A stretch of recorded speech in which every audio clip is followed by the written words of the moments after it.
Oli ku There is Still Hope channel y'essuubi.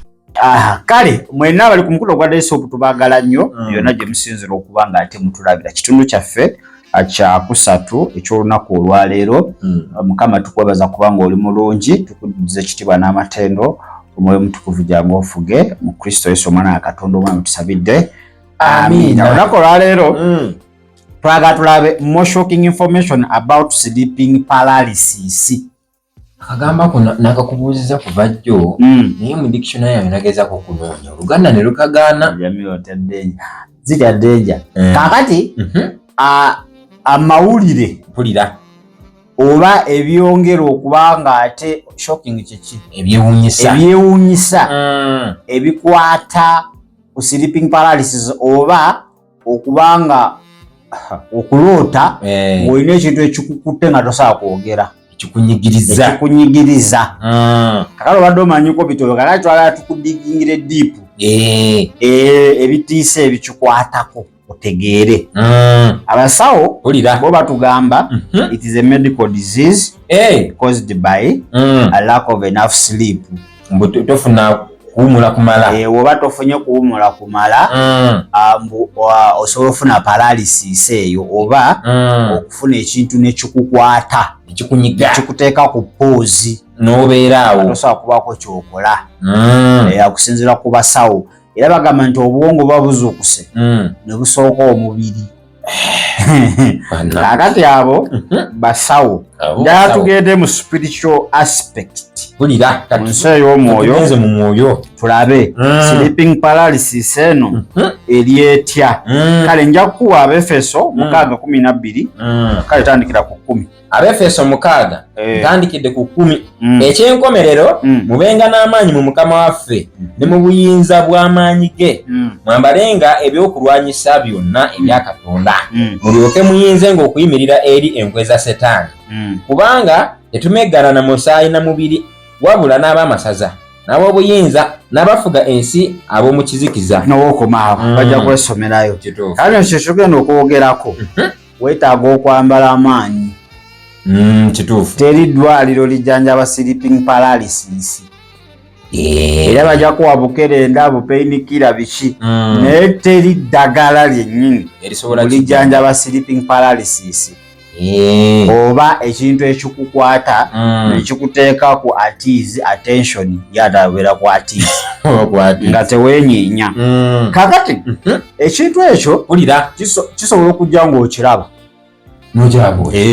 kibanga kintu oluusi kubanga muntu otategeereka kibawo ekityo kisobola okujja ng'okiraba naye tosobola kudduka ne ku kitanda nti wekijja esooka nekiwamba obwengula bwo. Kiringa America yakuba Libya sobola nekwata obwengula bwa Libya nga tisasitula nnyonyi ebufirizinga kati kikuwamba n'okiraba nga kijja nga tewekyosobola kukola nga kisoose kisanyalaza n'obeera awo ng'otegeera era ng'olaba naye nga tewakyosobola kukola. Oba oyagala n'okudduka ku nga n'okunyeenya obunyeenya omukono oba tosobola, n'okufulumya ekigambo oba tosobola. Okitegeera. Kakati abamu bakiraba nga kijja era olaba oluusi abamu bawulira n'oluggi nga lulinga olweggula sawundi ekintu nga kijja nekikubukira omulundi gumu ku buliri nekikunyiga. Kakati wekijja bino by'olina okusuubira ebigenda okutuukako. Ekisooka oba tosobola kussa bulungi unable to breathe easily. Omuka oba obaka mubake obanga owasima oba wa pneumonia oba omuka obaka mubake walabaddeko mu tyagaasi nalimbaddemu omuka oba obaka mubake tyagaasi ajja oxygen supply eba ntono nnyo. Kakati na kino kiparalysis wekijja kisooka nekiwamba tosobola kussa bwe kiri bulungi amawuggwe ejjukira kitula ku kifuba nekikunyiga nnyo oba tosobola kussa amawuggwe lack of supply eba ntono. Ekyo tekisooka. Pulira Ekyokubiri heavy pressure on your chest, owulira okunyigirizibwa. Baba nga bakutaddeko ekintu ekizito mu kifuba. Asobola nakuva mu kifo. Ekigera kikutuulako. Ne kikunyigiriza. So owulira obuzito obw'amaanyi. Gwocha olanga akantu akatonotono akajja ne that is a spiritual being. Ate ezo high ranked demons. Izimu gyenyini ezo. Alolanga gumu naye nga munda mu gwo legion. Namba. Kati gukutuulako ezibanga ttani 10. Ziba zikutuddeko. Golanga kintu kimu naye nga munda. Kibeera full packed. Nga kijjudde. Kati owulira obuzito obuyitirivu ennyo. Kifuba kiba kizitoye nnyo. Ekintu ekirala wulira watosawa kuwugira. Yadde okwasama ekigambo ti bampe kutuzzi. Ate kati oba osobola. Bayo ekijja kisooka nekikumutinga. Teri kwogera. And you don't speak. Tukunyiga era omuntu asobola okufiira awo mu ddiiro nga muli mu ddiiro naye nga ali mu kisenge. Naye nga temuwuliddeeko wadde. Nga teri yadde kanyego. Ebanja bafidde mu sleeping paralysis. Kittira ddala physical. Oba obadde omanyi bya jjooko. Nakimanyi bya jjooko ebityo. Nafiira ddala. Desi. Ne tukuma olumbe. Katonda wange. N'akyusa address. Nadde Magombe. Yo box Magombe. Bakayamuga waaye. Ntize nakyusiza. Bate yewulidde awo nga kyayogera. Ebinyo binnemye. Ndaawo manga musaba buugi bwammwe. Kati aganya obba baddamu. Leka muyiweeyo kutuugi. Mukaba muyiweeyo kutuugi. Oba tosobola kwogera. Ogezaako okufulumya ekigambo wa nga teri. Ogezaako okuyita Jesus naye nga tekifuluma. Kikwata wonna. Kiba kikutte wonna. Kakati awo ekyokola oba olina kusigala nga omuntu w'omunda ayogera.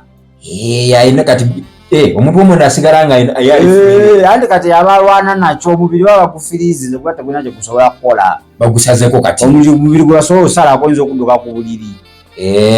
Kati kyo kiba kitagetize muntu wa munda kati olutalo lubeera wakati wakyo n'omuntu w'omunda. Eba mission. Wekiwangula ow'omunda buli mubiri baba bagupozinze dda gugana n'okudda. Sokoleke. Ebintu bino biri mu nsi ey'omwoyo ne mu y'omubiri. Biri mu nsi eririyo ey'omwoyo. Eri mu riyo. Olutalo lubeera mu nsi ya mwoyo. Gwe bagambye kirabaawo kibeera waawo. Kibeera mu nsi ya mwoyo omubiri baba bakutaddeko full stop. Teri kugira.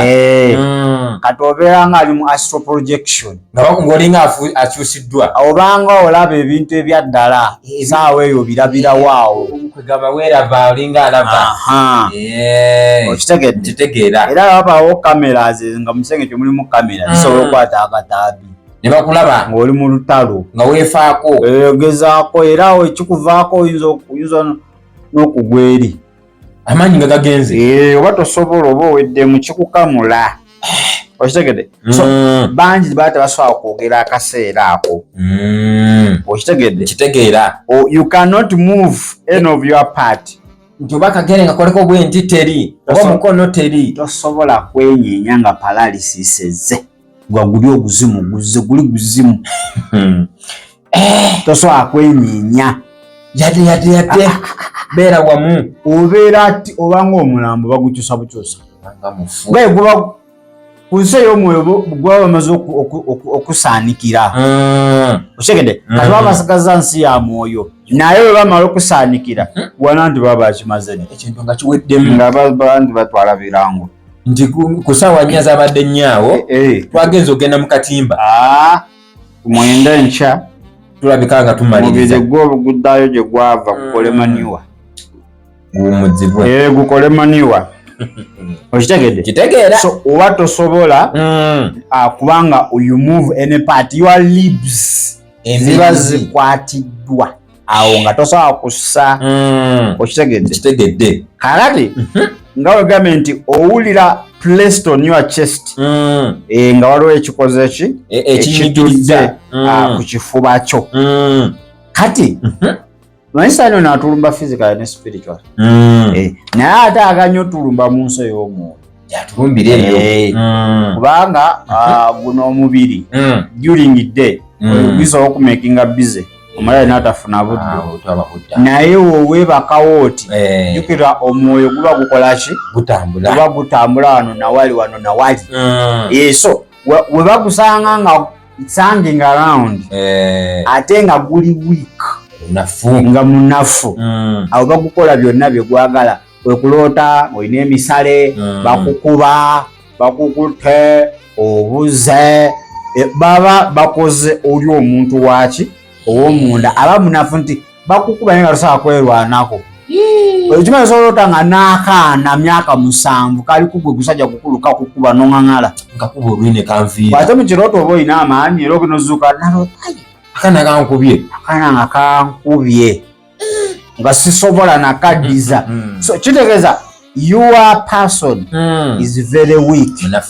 aba munafu nnyo batasobola kwerwanako kituufu egwe wano osobola nga oli kanyama osiba ne mu jimu okuba ebikonde abantu osobola okuba 100 naye nga mu nsi ey'omwoyo oli munafu nnyo awedde emirimu kati oba olina okuba nga okola nga weerwanako so sitaani atulumba nnyo mu nsi ey'omwoyo omubiri nga guwumudde asanga omuntu ow'omunda ng'ali very weak tasobola kuba nga akola ki tasobola kuba nga ate ayerwanako so yeyo sleeping paralysis ali so demonic mulina okuba nga mwegendeza ofuna oguntu ogwo mulaba aba alumbye tebakulimba nti omula kimale manyi obwongo bwazuukusa ne busaako omubiri ani akufera basawo weba tebakola ki basawo weba tebatulimba naye tusobola okiwangula eyawe out waliwo engeri ey'okulwana okuwangula sleeping paralysis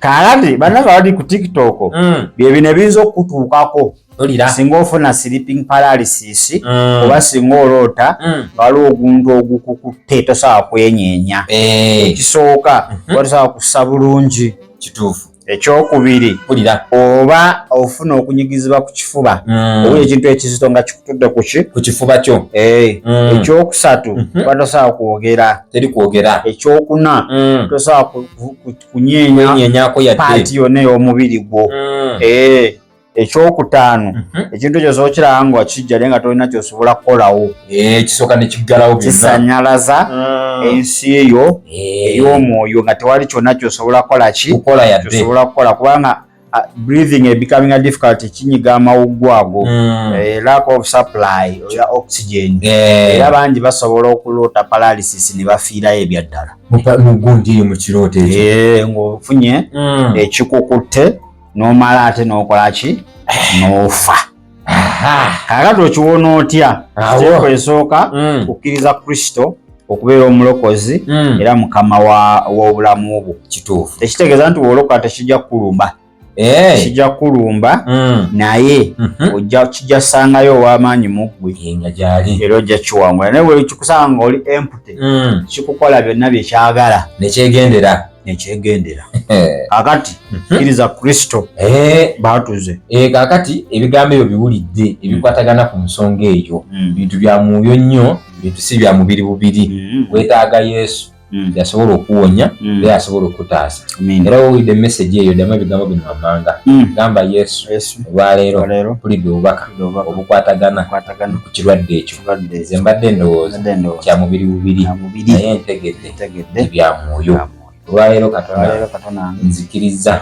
obeere omulokozi wange onwanire aleze omwoyo Kristo Yesu mwana Katonda amiina gwazzemu ebigambo ebyo kkiriza omwana wa Katonda omulamu ozayo tetugenda kuba nga ate tusukkako wano tujja kukwatagana olunaku olw'enkya ng'ate tulaba owangula otya sleeping paralysis oba ekintu ekizimu ekyo ekituga abantu ekiro okiwangula otya ojja otandikira olunaku olw'enkya ekiro njabaawo saa 6 nja kubaawo nga tutaganjulira ddala ebya lapuca tujja kubeerawo mu bya lapuca n'ebintu ebirala byonna bannaffe abali ku YouTube tetugenda kuba nga tusukkako tugenda basibulira wano atusigaze bannaffe abali ku TikTok tubaagaliza olunaku olungi enaku otumirayo kakati nga tetunaba kubasibula ba YouTube mwebe nalabyeko omuntu adayagala okumininga kirasi naye kati kankitereze bulungi gwe nayagala okujoininga intercession class bebegayiriza intercessory class aba intercessory buwandike nga buwandike mwagala okuyenga dipu mu kusaba wabina ebintu byetogeddeko wanino wali mu kirasi wali ate basaba nnyo oyongera binyonyola ojja kujja mu inbox osabe official numbers bajja kuwa bakusindikire link osubscribing olayikinge ate osharinge mu linnya erya Yesu. Amina musumba. Ekyo kye kibadde ekigambo ky'olunaku lwa leero ku channel yaffe eyadde ya Is Still Hope. Okusabirwa okumanya ebisingawo n'okuwanirira omulimu gwa Mukama osobola okuyita ku namba zaffe okuli eya 0752 34 14 47 oba ku 0761 08 83 15. Osobola n'okutufuna ku email tshtv74@gmail.com.